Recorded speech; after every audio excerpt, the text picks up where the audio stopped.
This is Bill Hornbarger, Chief Investment Officer at Benjamin F. Edwards, with three things to watch for the week of May 12, 2025. Well, global trade is going to continue to be front and center, and any trade news is obviously going to be key for the markets and the economy. There was apparently a breakthrough on Sunday over the weekend between the U.S. and China. Treasury Secretary Scott Bessent announced that significant progress had been made. There were some announcements on a 90-day walk back of some of the tariffs between the two countries, and the markets have reacted very positively early on Monday morning. Again, any trade news removes probably the biggest uncertainty facing both the markets and the economy in the current times. Lots of Fed speakers on the tape this week. The FOMC met last week, left rates unchanged.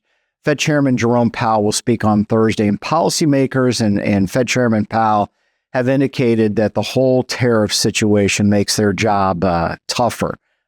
In terms of prices, thought to be inflationary, a dampener on output and employment, and that has put the Fed in a little bit of a bind. And at some point, if these trends continue, they're going to be faced with a tough decision in terms of their dual mandate, what becomes more important, either fighting inflation or promoting full employment. Not there yet, but it's something that they've talked openly about in recent weeks.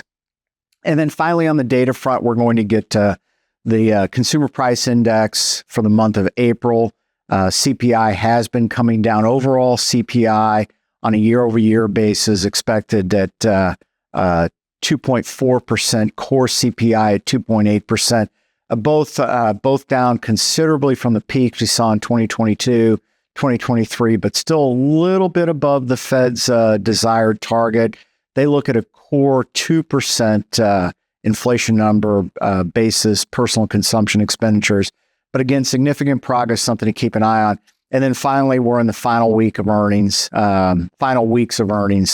for the first quarter. There are a couple of high-profile names on the tapes this week. Walmart and Cisco will be on the tapes. We'll keep an eye on those two. Earnings have come in a little bit better, I think, than people thought once the tariff news broke. So again, markets up on a Monday morning, busy week, but things feeling a little bit better than they have in recent months.